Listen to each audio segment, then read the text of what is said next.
Bien-aimés, aujourd'hui, on va méditer la parole de Dieu. Je vais peut-être vous inviter à un effort particulier avec vos Bibles et surtout, on va mener une enquête. On va mener une enquête aujourd'hui sur un des passages de la Bible des évangiles, puisqu'on a intitulé Si on relisait les évangiles avec le regard de l'archéologie et de l'histoire. Alors, on va vraiment continuer dans ce regard. Et il y a un passage dans les évangiles qui est rapporté par les 4 évangélistes. Donc, ça, c'est un synonyme d'une importance capitale. Et il faut savoir qu'à un moment donné, dans un de ces passages, eh bien, c'est un point déterminant. Le mieux, c'est que je vous lise la première histoire. Alors, c'est Luc, chapitre 7, à partir du verset 36 jusqu'au verset 50. Je voudrais déjà souligner que moi, je vais appeler ce message Jésus et la femme au parfum. OK? On l'a comme ça, c'est enregistré. Chaque détail, pour mener une enquête, vous êtes d'accord que chaque détail compte? Vous êtes d'accord? C'est important. Donc, nous allons voir les détails et nous allons amener des pièces à conviction pour être dans la certitude de ce que nous allons annoncer. Je vais aussi, peut-être, je ne sais pas, surprendre certains d'entre vous ou vous annoncer des choses qui sont assez probables. Mais on va le découvrir. Commençons la lecture. N'oubliez pas, retenez les détails. Luc 7, 36. Un des pharisiens pria Jésus de manger avec lui. Jésus entra dans la maison du pharisien et se mit à table. Et voici qu'une femme pécheresse qui était dans la ville sut qu'il était à table dans la maison du pharisien. Elle apporta un vase d'alabâtre plein de parfums et se tint derrière à ses pieds. Elle pleurait et se mit à mouiller de ses larmes les pieds de Jésus, puis elle les essuyait avec ses cheveux. Elle embrassait et répandait sur eux du parfum. Verset 39, à cette vue, le pharisien qui l'avait invité dit en lui-même, si cet homme était un prophète, il saurait qui est la femme qui le touche. Oh, quelle horreur! On peut même imaginer qu'il a ajouté ça pour lui. Hein? Quelle est la femme qui le touche et ce qu'elle est? Il la traite comme objet, quoi. C'est même plus qui elle est, mais ce qu'elle est, quoi. Une pécheresse, dira-t-il. Jésus prit la parole et lui dit, on connaît le pharisien, puisque Jésus l'appelle par son nom, et lui dit, Simon, j'ai quelque chose à te dire. Excusez-moi, ce genre de comportement, j'ai du mal un peu avec des pharisiens comme ça. Et regardez ce qu'il va dire. Maître, alors qu'il était en train de critiquer Jésus dans son cœur, ça s'appelle de l'hypocrisie quand même, non? Il lui dit, Maître, parle, répondit-il. Et voilà ce que Jésus va dire, une parabole. Un créancier avait 2 débiteurs. L'un devait 500 deniers et l'autre 50. Comme ils n'avaient pas de quoi payer, il leur fit grâce de leur dette à tous 2. Lequel l'aimerait le plus? Parce qu'il n'avait rien à payer. Okay? Simon va répondre au verset 43. Celui, je suppose, auquel il a fait grâce de la plus grosse somme ou de la plus grande dette. Et Jésus va lui répondre, tu as bien jugé. On continue. Puis il se tourna vers la femme et dit à Simon, vois-tu cette femme, je suis entré dans ta maison et tu ne m'as pas donné d'eau pour mes pieds. Mais elle a mouillé mes pieds de ses larmes et les a essuyés avec ses cheveux. Tu ne m'as pas donné de baiser, mais elle, depuis que je suis entré, n'a pas cessé de me baiser les pieds. Tu ne m'as pas répandu d'huile sur la tête, mais elle a répandu du parfum sur mes pieds. C'est pourquoi je te le dis, ses nombreux péchés sont pardonnés, puisqu'elle a beaucoup aimé. Mais celui à qui l'on pardonne peu, aime peu.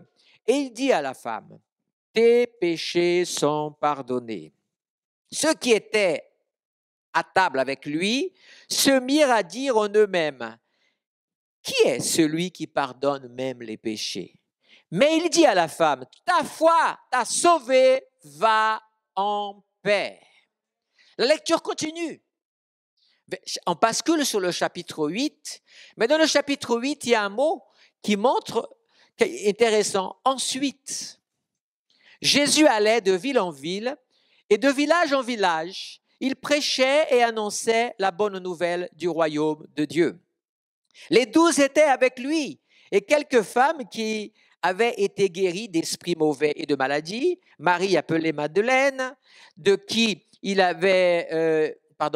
étaient sortis 7 démons. Jeanne, femme de Chouza, intendant d'Hérode, Suzanne et plusieurs autres qui les assistaient de leurs biens. Amen. J'ouvre une petite parenthèse avant de lire la deuxième histoire. Cette fois-ci, on va aller dans l'évangile de Marc, chapitre 14. Dans un moment, on va afficher pour le lire, mais vous pouvez, si vous suivez dans votre Bible.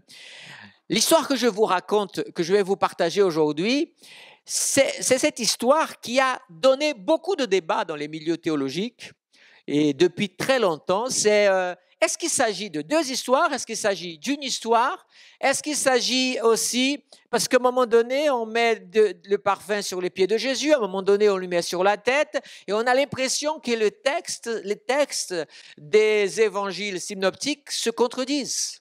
Donc, je fais ce commentaire et je vais vous inviter à continuer à apprécier cette histoire et on va voir maintenant la version de Marc, chapitre 14, verset 1er. Je vous rappelle que j'ai lu Luc 7. La fête de Pâques et des pains sans levain devait avoir lieu 2 jours après. Les principaux sacrificateurs et les scribes cherchaient les moyens d'arrêter Jésus par ruse et de le faire mourir, car ils disaient que ce soit pas pendant la fête, afin qu'il n'y ait pas de tumulte parmi le peuple. Verset 3. Alors, je suis obligé de faire une observation ici, parce que quelqu'un pourrait mal comprendre par la suite. Quand vous voyez ce que je viens de lire, on parle de 2 jours. Mais plus tard, vous allez je vais lire un autre texte qui va parler 6 jours avant Pâques. Et des gens pourraient dire, il y a une confusion. Alors, je voudrais tout de suite éclairer la question de la narration. Ce qu'on vient de lire là, dans les 3 premiers versets, c'est une mise en place, ou si vous voulez, une introduction. Ensuite, il va raconter à partir du verset 3, et ensuite, on va basculer sur le verset 10 à la fin, où on va terminer, et on va aller à la conclusion. Donc, c'est comme c'est Marc qui raconte ici, donc il raconte en faisant une introduction, ensuite il raconte une histoire et il va conclure à l'introduction, l'apportant la conclusion. Voilà ce que dit le verset 3, maintenant que vous avez entendu ça. Comme Jésus était à Béthanie, dans la maison de Simon le lépreux, une femme entra pendant qu'il se trouvait à table. Elle tenait un vase d'alabâtre qui renfermait un parfum de nard pur et grand prix.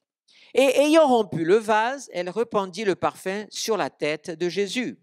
Quelques-uns exprimèrent entre eux leur indignation. À quoi bon perdre ce parfum? On aurait pu le vendre plus de 300 deniers et les donner aux pauvres. Et ils s'irritaient contre cette femme. Mais Jésus dit, laissez-la. Pourquoi lui faites-vous de la peine? Elle a fait une bonne action à mon égard, car vous avez toujours les pauvres avec vous et vous pouvez leur faire du bien quand vous voulez, mais vous ne m'avez pas toujours. Elle a fait, d'accord? Elle a fait ce qu'elle a pu et elle a d'avance embaumé mon corps pour la sépulture. Je vous le dis en vérité, partout la bonne nouvelle sera prêchée dans le monde entier. On racontera aussi en mémoire de cette femme ce qu'elle a fait. Verset 10. Judas Iscariote, l'un des 12, alla vers les principaux sacrificateurs afin de leur livrer Jésus. Après avoir entendu, donc les fameux principaux sacrificateurs, après avoir entendu, ils furent dans la joie et promirent de lui donner de l'argent et Judas cherchait une occasion favorable pour le livrer.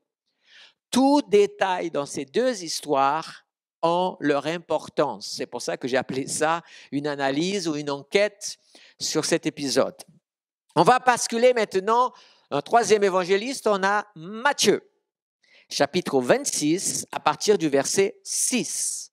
Tendez l'oreille, c'est que c'est de la lecture, mais pour une fois, c'est de la lecture avec des détails importants. À partir du verset 6, voilà ce que dit le texte. Je continue donc.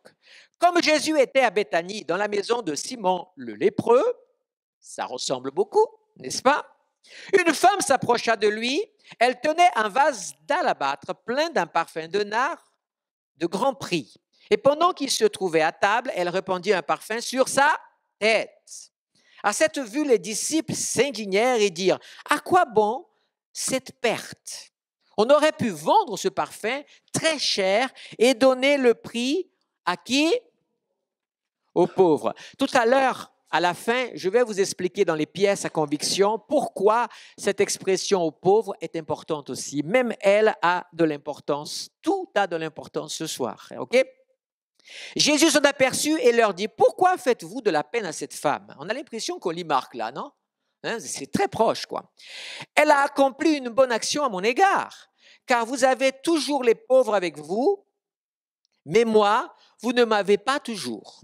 Répandant ce parfum sur mon corps, elle a fait pour ma sépulture. En vérité, je vous le dis, partout cette bonne nouvelle, c'est la même phrase, verset 14, alors, l'un des 12, appelé Judas Iscariote, alla vers les principaux sacrificateurs.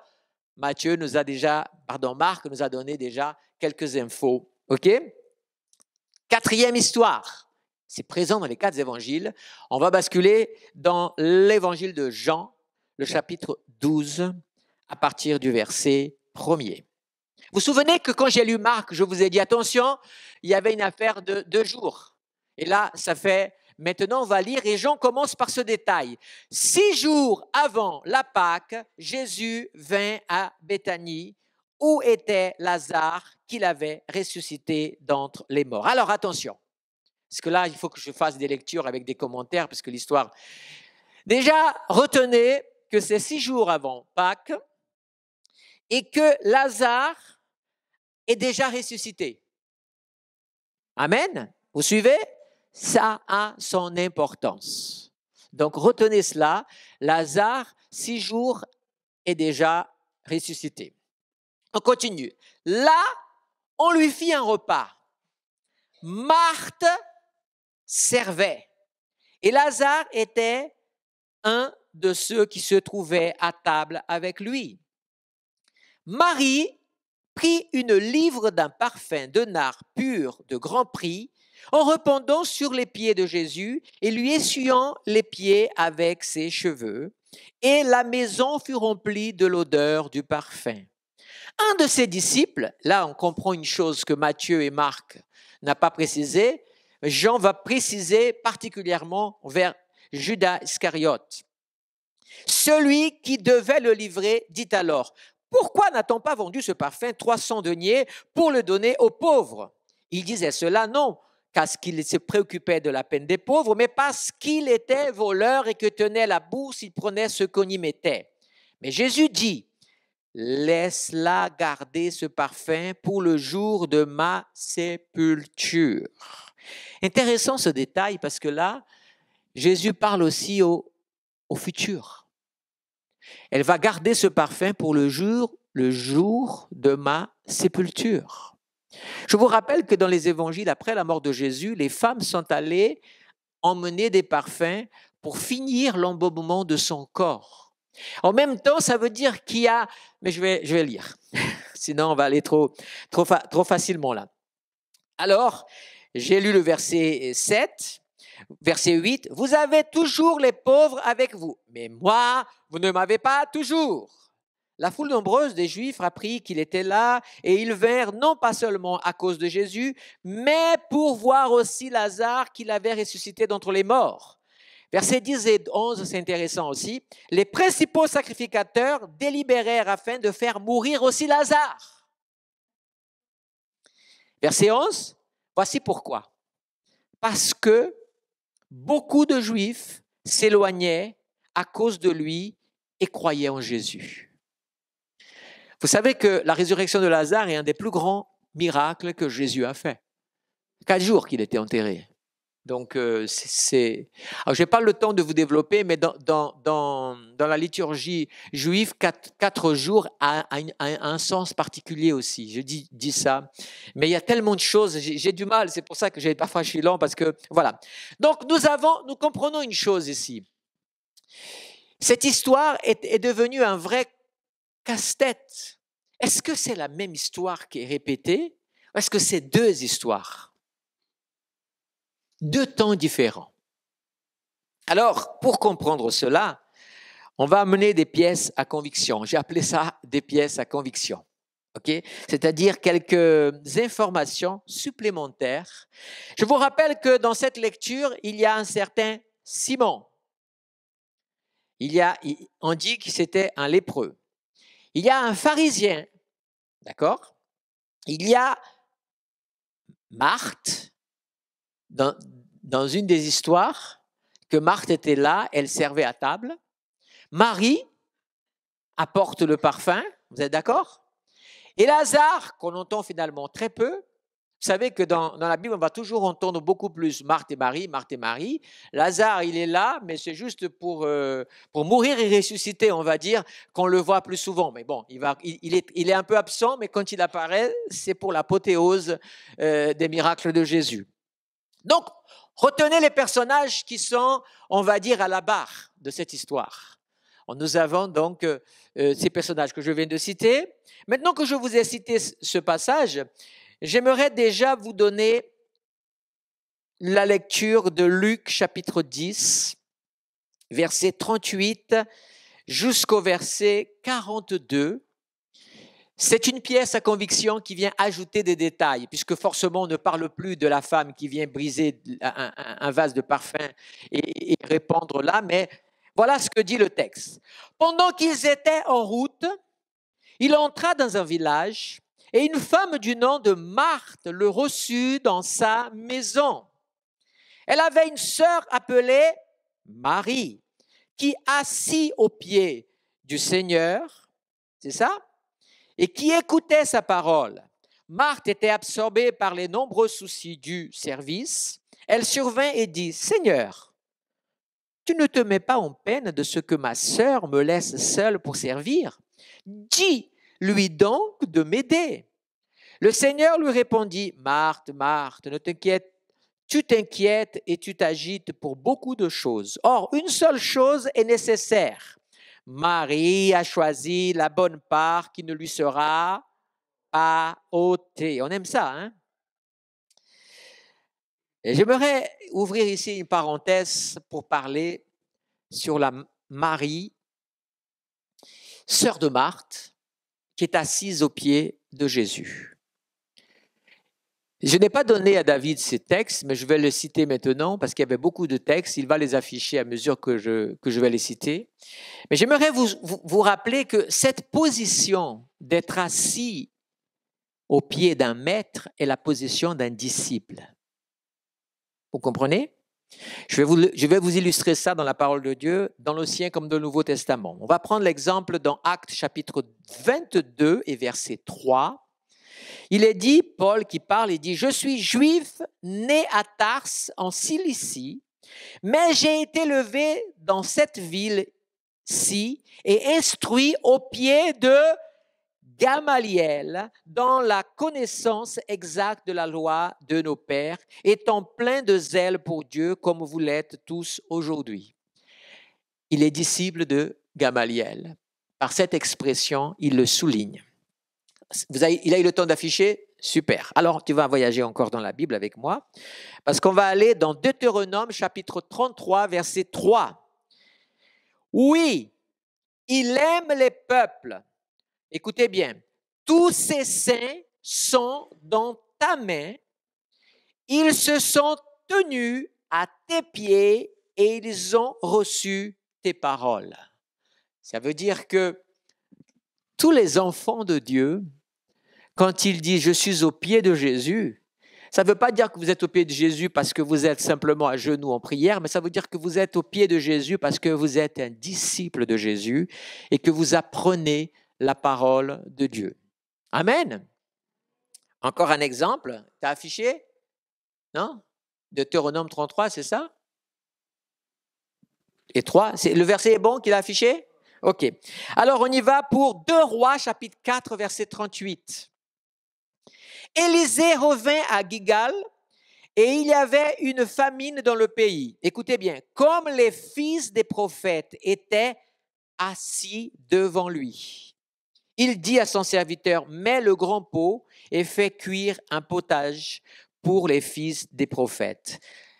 Nous sommes ici à l'école des prophètes et Élisée est le leader de ces prophètes-là. Ce sont ses disciples prophètes. D'accord? Enfin, regardez l'attitude de Jésus enfant à 12 ans. Luc 12, 2, 46. Au bout de 3 jours, ils le trouvèrent dans le temple et que Jésus était assis au milieu des docteurs, les écoutant et les interrogeant. Donc Jésus, à l'âge de 12 ans, quand il est allé à Jérusalem pour la fête, je rappelle que 12 ans est un âge très important en Israël, et donc il est assis auprès de ces docteurs de la loi. Il est comme ce qu'on appelle un élève rabbin, vous voyez, qui écoute, qui interroge dans la tradition judaïque. D'accord? Mais cette idée-là, j'ai voulu simplement vous montrer cela parce que je sais que, et j'ouvre une nouvelle parenthèse que je dis très souvent, je ne suis pas ici pour étayer ma doctrine personnelle. Amen? Je suis ici simplement pour apporter la parole de Dieu à la lumière des informations qui sont dans la parole, dans l'histoire et dans l'archéologie. Après, chacun tire les conclusions, mais n'en faites pas de mes mots un prétexte pour une doctrine, quelle qu'elle soit. Et je voulais vous parler en 2 mots que oui, c'était possible, déjà à l'époque de Jésus, pour une femme d'apprendre la parole et d'être à l'écoute et apprendre un disciple. Ok. Par contre, je vais vous dire que ce n'était pas évident, c'était plutôt les hommes. Par exemple, au 1er siècle, le rabbin Eliezer, voici ce qu'il disait. Préparez vos oreilles, ça va faire mal. Hein? Rabbin Eliezer du 1er siècle. Si un homme donne à connaître la loi à sa fille, c'est comme l'enseigner le libertinage. Il est préférable de brûler la Torah que de l'enseigner aux femmes. Bon, vous ne pouvez plus rien lui faire, hein. Il a vécu au 1er siècle, c'est le rabbin Eliezer. Mais sachez-le que ce n'est pas parce que le rabbin Eliezer pensait cela que c'est une école universelle, puisqu'il y avait aussi le rabbin Azaï.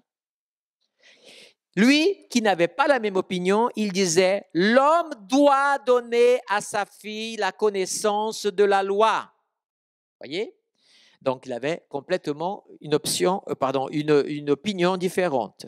Aussi, on trouve dans la loi rabbinique, dans la Mishnah, qui se trouve dans le Talmud, il est dit que, voici ce qui est écrit. Il peut enseigner les Écritures, donc l'homme, il peut enseigner les Écritures à ses fils et filles. Voilà, juste ces informations, parce que Jésus avait des disciples, nombreux disciples. La Bible ne rentre pas toujours dans tous les détails sur qui était, elle se concentre sur les apôtres qui par la suite ont été, je vous rappelle que parmi les dizaines et des dizaines et des dizaines de disciples qu'il avait, eh bien, Jésus est un jour allé prier, passer une nuit, et quand il est descendu de la prière, il a choisi 12 pour être des apôtres. Effectivement, il a choisi 12 hommes. C'était tout au début de son ministère. Ensuite, des disciples vont s'ajouter et d'autres vont partir aussi selon le message qu'ils vont entendre. Donc, dire que Marie, quand elle est assise au pied de Jésus, elle est là parce qu'elle a choisi vraiment d'être une disciple de Jésus. Je continue avec d'autres informations et d'autres pièces à conviction à vous présenter. Nous voici dans Jean, chapitre 11, verset 1er. Alors, le chapitre 11, il est très long, donc on va lire que, j'espère que David t'a bien compris, que ce sont des versets pas toujours qui se suivent. Alors, il est dit, il y avait un malade, Lazare de Béthanie, village de Marie et de Marthe. Retenez, parce que c'est des détails importants encore. Sa sœur, Marie, était celle qui oignit de parfum le Seigneur et lui essuya les pieds avec ses cheveux. On a déjà vu ça dans un des évangiles. Hein? C'est bien Marie, la sœur de Marthe et de Lazare. On continue alors. Et c'était son frère Lazare qui était malade. Les sœurs envoyèrent dire à Jésus, « Seigneur, voici que celui que tu aimes est malade. » Après avoir entendu cela, Jésus a parlé. Et qu'est-ce que Jésus va dire? Il a dit, cette maladie, ce n'est pas pour la mort, mais pour la gloire de Dieu. Mais il va quand même mourir. Mais Jésus va le ressusciter. Amen. Le verset 18 de ce même chapitre. Or, Béthanie était près de Jérusalem, à 15 stades environ. Retenez ce détail, c'est important, ça veut dire moins de 3 kilomètres. C'est vraiment très proche. Beaucoup de Juifs étaient venus vers Marthe et Marie pour les consoler au sujet de leur frère. Lorsque Marthe, écoutez bien, apprit que Jésus arrivait, elle alla à sa rencontre, tandis que Marie restait assise à la maison. Marthe dit à Jésus, « Seigneur, si tu avais été ici, mon frère ne serait pas mort. » Après avoir dit cela, elle s'en alla. Puis elle appela Marie, sa sœur, et lui dit discrètement, voilà ce qu'elle va lui dire, « Le maître, le rabbi, est ici et il t'appelle. » Dès que Marie eut entendu, elle se leva promptement, se rendit vers Jésus. Je vais au verset 32. Lorsque Marie fut arrivée là où était Jésus et qu'elle le vit, elle tomba à ses pieds et lui dit, « Rabbi ou Seigneur, si tu avais été ici, mon frère ne serait pas mort. » Verset 33, Jésus va pleurer en voyant elle pleurer, mais en voyant aussi la foule qui l'avait suivi pleurer, il va frémir dans son cœur. Et enfin, Jésus va dire au verset 35, ou plutôt le texte va dire, Jésus pleura. Amen. Voilà, j'ai une dernière pièce à conviction qui est du côté plutôt de l'archéologie. Mais avant de vous la présenter, j'aimerais revenir un petit peu avec tout ce que nous avons lu. Qu'est-ce que nous pouvons déjà comprendre dans ce texte? Premièrement, que le texte de Luc, chapitre 36, un des pharisiens prie Jésus pour manger avec lui. Il y a une femme pécheresse. Ce passage-là, les personnages sont les mêmes, mais pas au même moment. Pas à la même époque du deuxième. Je vais expliquer un petit peu. Alors, je vais utiliser un terme ici pour rassurer tout le monde, et particulièrement les critiques, d'accord? Parce que tout ce que je vais commenter à partir de là, je sais que ça peut être sujet à critique, mais je demande que les textes soient bien analysés et bien pensés là-dessus, ok? Alors, oui, remarquez déjà une chose. Premièrement, dans ce texte de Luc, chapitre 7, le pharisien qui invite Jésus, il a fait quelque chose d'abominable à Jésus. Il invite Jésus à manger. Jésus vient manger et il n'a pas lavé les pieds de Jésus, il ne lui a pas donné le baiser d'accueil et ne lui a pas mis le parfum sur la tête. Vous savez ce que ça veut dire? Je vais vous dire pour notre vie occidentale à quoi ça représente. D'accord? Vous invitez quelqu'un à manger chez vous. Venez manger chez moi, on va organiser un bon repas et tout. Et puis cette personne, elle est invitée à manger. Certainement, elle arrive. Et qu'est-ce que vous faites? Vous arrangez votre table et vous placez à table toutes les personnes qui sont là, qui sont vos amis proches, assis. Mais votre invité, vous savez quoi? Vous le laissez debout et le repas commence. Et vous dites à l'invité, écoute, tu prends une assiette, tu te sers et puis tu manges. Hein. Mais vous ne lui donnez pas une chaise pour s'asseoir à table avec les autres. Que pensez-vous? C'est du mépris. Il y a plein de choses d'abominables. Qui aurait l'idée de faire une chose pareille? C'est ce que cet homme a fait avec Jésus. Et quand cette femme, alors maintenant on va voir la femme. La femme, vous avez remarqué, elle est dans une ville. Nous sommes ici, certainement en Galilée, parce qu'on ne situe pas l'endroit où Jésus est, mais on sait que c'est en Galilée, parce que la suite du verset, c'est-à-dire à partir du verset 1, où c'est marqué « Ensuite, Jésus allait de ville en ville et de village en village », cette expression est pour la Galilée. Donc, ils habitent là-bas. Cette femme, elle connaît cette maison. Ok? Cet homme, il reçoit Jésus, c'est un pharisien. Regardez le langage du pharisien, qui s'appelle comment? C'est Simon. Plus tard, il sera appelé Simon le lépreux. Serait-ce une coïncidence? Mais l'explication arrive derrière. Ils sont dans le repas. Cette femme, elle sait, elle est dans ce village, et on peut supposer que ce village peut être le village de Magdala. Vous m'entendez? Le village de Magdala. Jésus y était. Elle sait, cette maison, elle connaît. Puisqu'elle arrive, elle vient, elle rentre dans cette maison, elle se met derrière Jésus et elle commence à laver sans que personne ne la mette dehors. Et le Simon, il la connaît, parce qu'il dit, s'il savait qui est cette femme. Donc, elle était connue de lui. Vous voyez la scène ou pas? Pourquoi elle était connue de lui? Je vais commencer à vous dire des choses ici. Dans les autres histoires, c'est-à-dire maintenant nous sommes à la fin du ministère de Jésus, on retrouve maintenant, plus en Galilée, mais on se retrouve en Béthanie, qui est en Judée, à moins de 3 kilomètres de Jérusalem.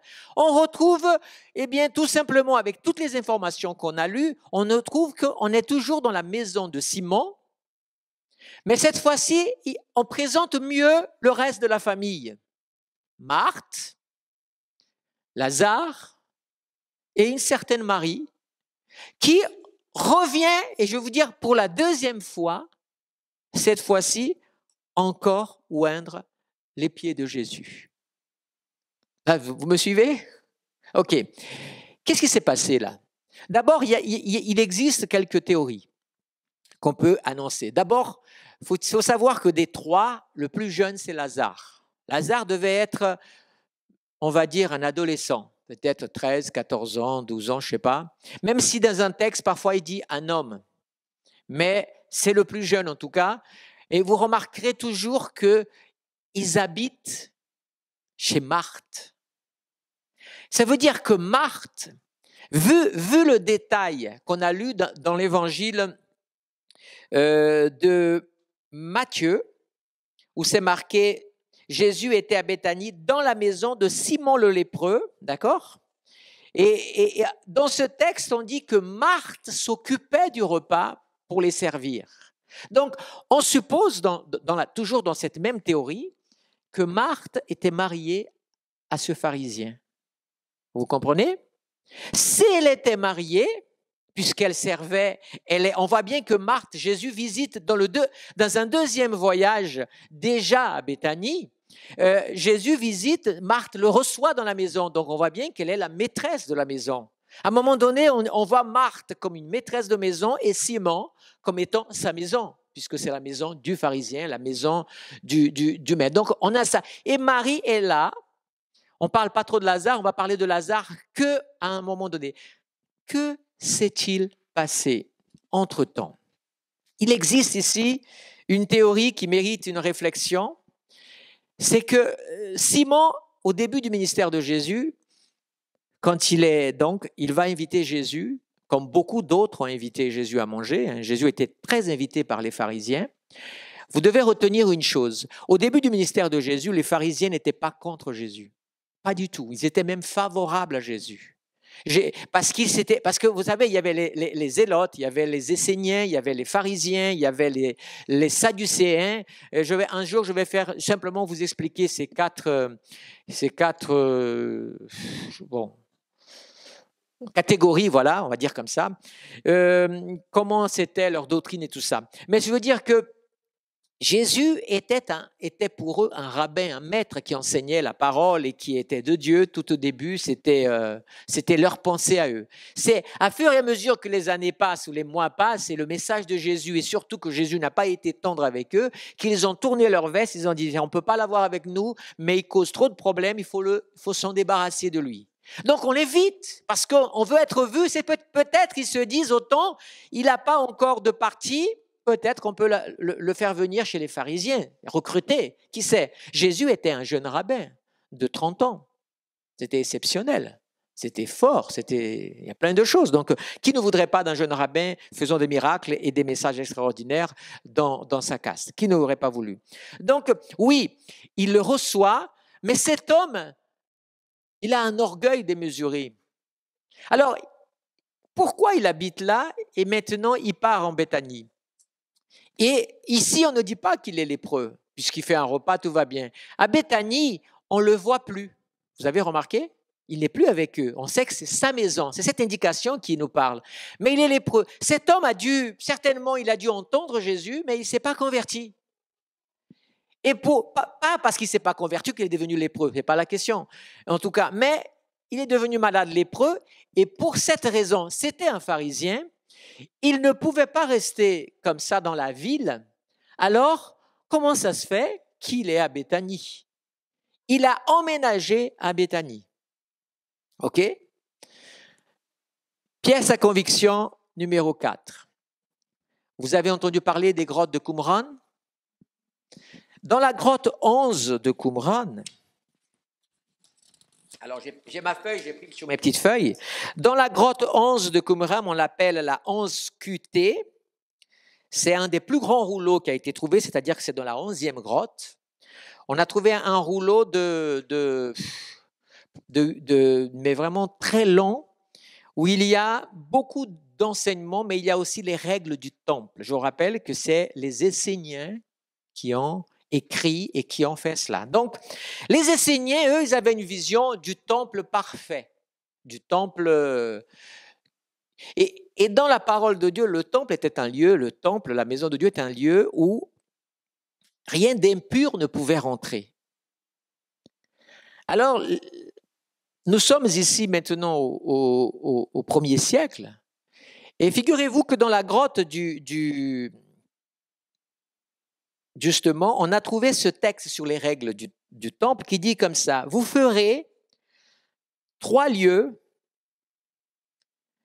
à l'est de la ville, c'est-à-dire de Jérusalem, et ces 3 lieux-là seront pour qu'on puisse y mettre les lépreux, les afflits, les handicapés, toutes les personnes qui ont des problèmes, parce qu'ils ne peuvent pas venir au temple, et on ne peut pas leur permettre de venir au temple. Donc, les Esséniens ont créé 3 villes, 3 villages qui étaient pour toutes ces personnes-là, de manière qu'ils pouvaient s'approcher le maximum du temple. C'était près du mont des Oliviers, je vous rappelle, Béthanie.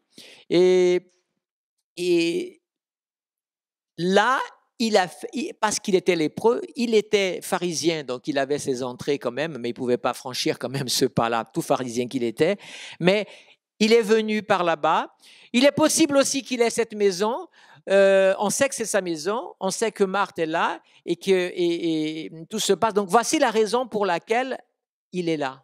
Il est en Béthanie et pourquoi ils ont emménagé là-bas. Lui, il est le point commun entre les 2 histoires et la femme qui fait aussi. Donc, il est possible que Béthanie soit une de ces villes. Vous savez pourquoi? Parce que Béthanie veut dire maison des affligés, des malades. Vous voyez, c'est pas pour rien. Comme Bethléem était la maison du pain, Béthanie est la maison des affligés. Donc, c'est le village où on amène les affligés, ceux qui sont lépreux, ceux qui ont des problèmes, et bien d'autres choses qui étaient établies par la loi. Donc, voilà pour quelles raisons on peut supposer et comprendre qu'ils sont venus habiter là. Et Jésus, qui les avait connus, bien sûr, en Galilée, eh bien, quand il est venu, il y a eu des liens qui s'est passé. Et ce lien avec Jésus tient à une personne aussi qui s'appelle Marie. Alors, je reviens avec vous. J'arrive vers la fin, soyez rassurés. Je suis dans ma partie conclusion et des pièces à conviction. Il me reste une dernière pièce à vous présenter. Vous avez remarqué que dans les 3 histoires, j'ai lu l'histoire, mais j'ai dépassé un peu la suite de l'histoire pour rester dans le contexte. Il est toujours question des disciples mécontents. Alors, on discute pas que, à part l'histoire de Luc, l'histoire de Matthieu, de Marc et de Jean, c'est la même histoire avec des informations complémentaires. En lisant l'histoire de Luc, on ne connaît pas cette femme. Mais cette femme, qu'est-ce qui se passe avec elle? Elle va recevoir le pardon de ses péchés. Cette femme est une pécheresse, selon les termes du pharisien. Mais quand on ne s'arrête pas à la fin du verset 50 et qu'on continue à lire le chapitre 8, ensuite Jésus allait de village en village, etc. Les 12 étaient avec lui, et là, Luc, qui est très détailliste, qui donne beaucoup plus d'informations dans bien des domaines, on le connaît à la naissance de Jésus, va ajouter ces informations qui sont intéressantes. On va apprendre chez Luc qu'il y a aussi des femmes qui travaillent avec Jésus et qui le servent comme disciples à leur façon. Il faut savoir que Jésus, il y avait de la foule qui le suivait. Pour la multiplication de pain, on parle de 5 000, c'est un minimum, mais vous ajoutez les femmes et les enfants, ça peut aller à 15 000. Vous voyez, le nombre de personnes. Donc, il fallait beaucoup de disciples, beaucoup de gens pour gérer tout ça. Et là, on parle d'une femme qui s'appelle Marie de Magdala, de laquelle étaient sortis 7 démons. Alors, jusqu'à présent, c'est vrai qu'on apprend cette information que Jésus a libéré de 7 démons, mais finalement, elle va apparaître où, Marie de Magdala? À la fin, avec les disciples, Marie de Magdala se trouve au pied de la croix, avec la mère de Jésus et d'autres. Marie de Magdala se trouve dans Jean chapitre, tout à l'heure on le lira, Jean chapitre 20. Elle se trouve aussi aller au sépulcre pour voir Jésus. Elle est aussi parmi celles qui vont avec justement le fameux parfum pour le corps de Jésus. Dans Jean, Jésus a dit, elle garde ce parfum aussi pour mon sépulcre, puisque Jésus savait tout ce qui allait lui arriver. Donc, on peut supposer, je dis bien, supposer que Marie de Magdala était Marie, la sœur de Marthe et de... Alors, vous pourriez me dire comme ça, oui, mais il est dit qu'ils étaient du village de Béthanie. C'est marqué ou pas? On a lu ça. Ça peut être contradictoire, ça. Celle de Magdala, comment ça se fait que Jean va dire qu'elles étaient du village de Magdala? Tout simplement, la même chose que pour Jésus. Jésus, on l'appelle comment? Jésus de Nazareth. Mais est-ce que Jésus était de Nazareth? Mais est-ce que Jésus a vécu à Nazareth et en Galilée? Oui, mais il était Jésus de Bethléem. Mais c'est Jésus de Nazareth. Magdala, c'est la même idée. Et ils sont effectivement issus de la Judée, de cette région. Ils sont retournés s'installer là-bas. Mais Marie de Magdala, pour quelle raison? C'est pour ça qu'on suppose que Jésus est dans cette ville. J'utilise les termes conditionnels parce que même avec toutes ces informations-là, on est dans un jugement, dans une affaire, mais ça ne nous appartient pas à moi de donner la sentence. Ça, c'est la parole de Dieu qui le dit, mais je vous donne un maximum d'informations sur le sujet. Qu'est-ce qui se passe en fait? Il se passe que cette femme avait sûrement ce nom parce qu'elle était pécheresse dans la ville. Peut-être était-elle une prostituée. Alors, j'ai parlé de théorie tout à l'heure, mais je n'ai pas fini de vous dire, c'est que on voit que Lazare, Marie, finalement, habitent quelque part avec Marthe et le mari. Certainement, ils étaient devenus orphelins. Marthe, qui était la plus âgée, était mariée et elle a pris ses frères et sœurs pour habiter. Mais vous voyez, Marie était déjà un peu plus âgée et Dieu seul sait ce qui a pu se passer. Vous savez, à l'époque, il y avait l'esclavage des femmes encore. Il y avait déjà toutes ces choses. Autant elle aurait pu être violée, autant elle a pu vivre quelque chose qui l'a amenée à vivre une vie de pécheresse jusqu'au jour où elle entend parler de Jésus et elle est en plus chez le pharisien. Alors, elle ose aller et la délivrance de cette femme, même si on n'a pas ici, mais elle s'opère là quand Jésus lui pardonne ses péchés. Jésus, en lui disant tes péchés sont pardonnés, en disant ta foi t'a sauvé, va en paix, elle est délivrée de tous ses démons. Elle sort libérée. Maintenant, réfléchissez avec moi à la suite. Qu'est-ce que cette femme décide de faire à partir de là? Se dit, moi j'ai vécu dans la rue. Peut-être qu'elle avait réussi rappelez-vous, par sa vie à avoir un peu d'argent. Elle vivait de façon indépendante. Mais elle a décidé que toutes ses richesses, finalement, elle a voulu le mettre aux pieds de Jésus et de le suivre. Alors oui, elle le suit, puisque Luc le dit dans le chapitre 8. Mais par contre, effectivement, quand Jésus visite et que Marthe les reçoit, on ne dit pas que c'est Marthe et Marie qui reçoivent, on dit que c'est Marthe qui reçoit. Possible que Marie venait avec Jésus et au lieu d'aller aider, elle est restée au pied de Jésus et ça a un peu dérangé. Elle dit, mais ma sœur, elle se prend vraiment. Hein. Non seulement elle n'est plus là, elle suit. Alors c'est fabuleux. Mais quand il s'agit du chapitre 11, on dit que c'est Marthe et Marie qui reçoivent Jésus. Pourquoi? Parce que quand Lazare était malade, on peut imaginer que Marie a dit, je vais aller soutenir ma famille qui est malade, et elle a demandé une permission et elle était là-bas. C'est aussi une théorie qu'on peut ajouter. Et on va terminer cette réflexion en lisant le dialogue que Jésus va faire avec Marie de Magdala, que je vous rappelle, est toujours à côté de Jésus et qui l'est, elle, par contre, on peut être sûr que c'est Marie de Magdala. On suppose que c'est Marie de Magdala parce que la manière dont elle oint Jésus dans le chapitre de Luc ressemble beaucoup à la manière dont elle fait, déjà dans les autres évangiles, sauf que dans les autres, on identifie que c'est bien Marie et la sœur et la famille. Sauf dans le premier chapitre où elle est une pécheresse. Cette femme va faire 2 cadeaux à Jésus, en fait, de parfum. 2 cadeaux.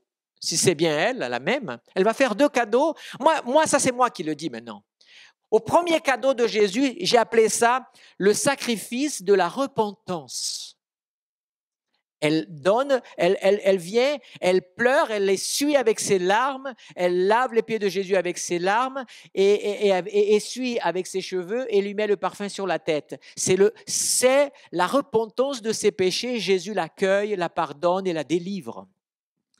Quelques années plus tard, qu'elle est une disciple de Jésus, qu'est-ce qui se passe? Elle a écouté les enseignements de Jésus, elle a marché avec lui. À un moment donné, elle a dû entendre des choses aussi, les disciples ont dû commander. Et quand ils sont dans ce repas-là, elle a ce qu'on appelle, moi j'ai appelé ça le sacrifice de la reconnaissance.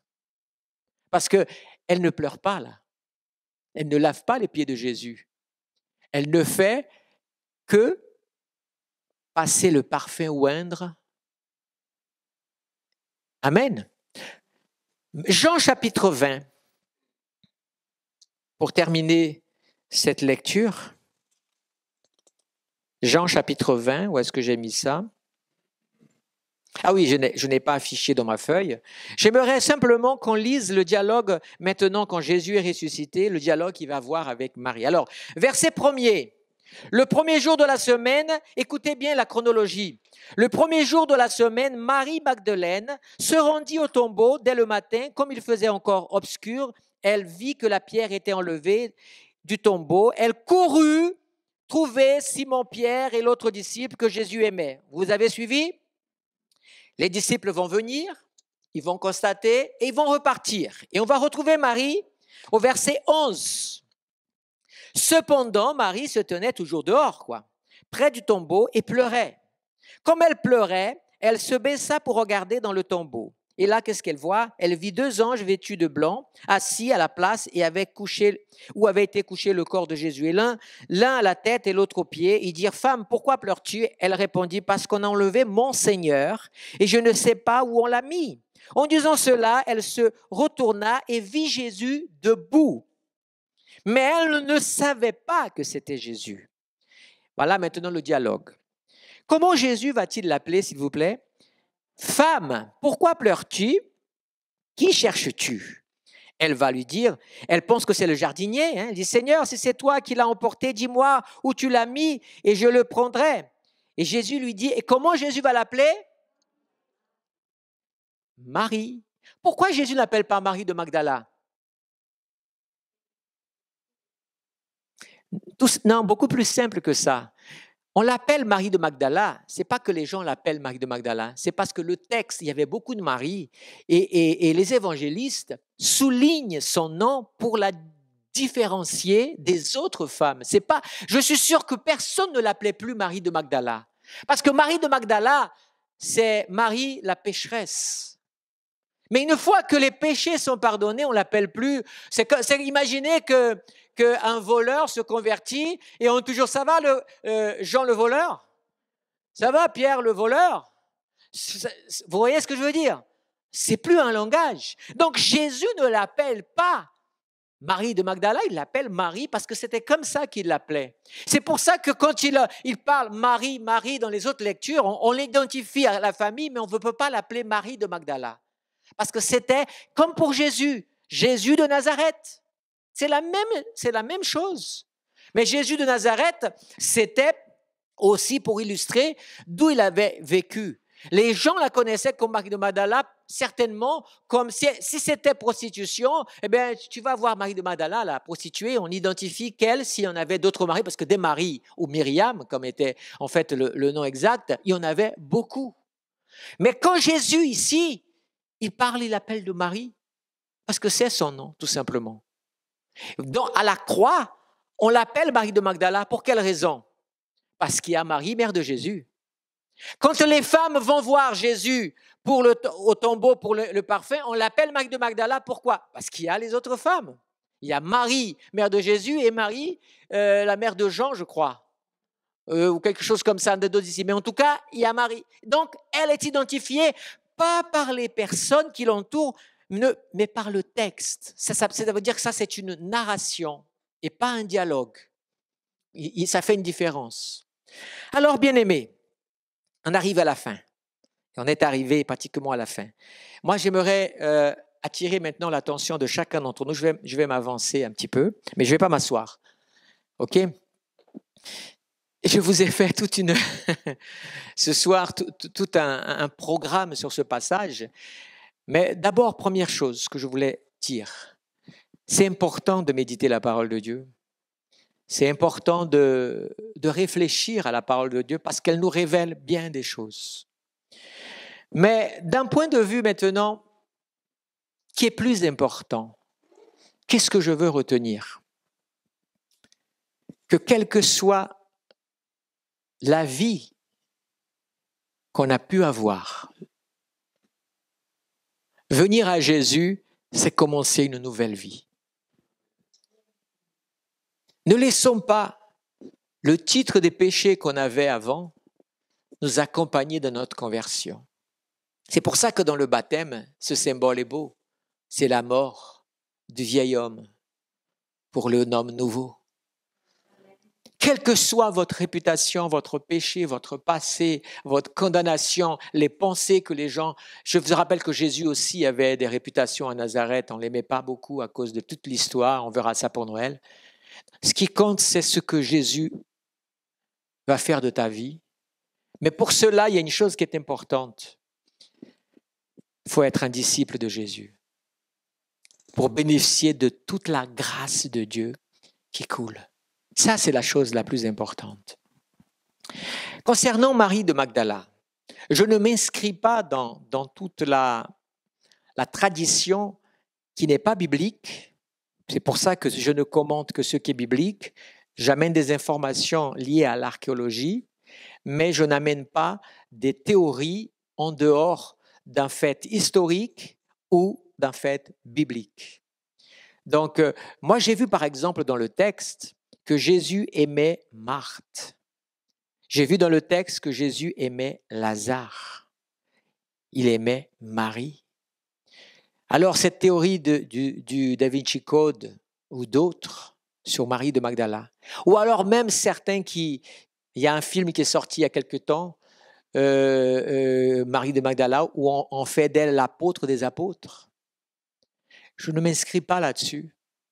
Et je ne m'inscris pas dans cette idée où on veut absolument forcer les choses basant sur des détails qui n'ont rien à voir et qui sont sortis. Aujourd'hui, ce que je vous ai présenté, par respect à la certitude de la parole de Dieu, j'ai utilisé le conditionnel. Mais soyons honnêtes, dans un tribunal avec autant d'éléments, on peut libérer quelqu'un d'une condamnation si de l'autre côté, il n'y a aucune pièce à conviction pour condamner ou le rendre coupable. La loi dit que tout doute doit être au bénéfice pour innocenter et non pour accuser. Il y a un terme plus joli que ça, mais voilà. Donc, j'aimerais simplement vous inviter, vous donner envie à méditer encore la parole de Dieu, d'y plonger, de lire. Et parfois, c'est pas... Regardez le détail de la parole, n'est pas religieux. Ce qui est religieux, c'est quand moi, je prends le détail de la parole et que je le mets comme un fardeau pour la vie de quelqu'un. Ça, c'est religieux. C'est ce que faisaient les pharisiens. Mais étudier la parole, chercher les détails et s'enrichir d'elle et se réjouir d'elle, c'est tout simplement être un chercheur de la vérité au travers de la parole. Alors je dis à ceux qui sont connectés que Dieu vous bénisse et merci de votre écoute.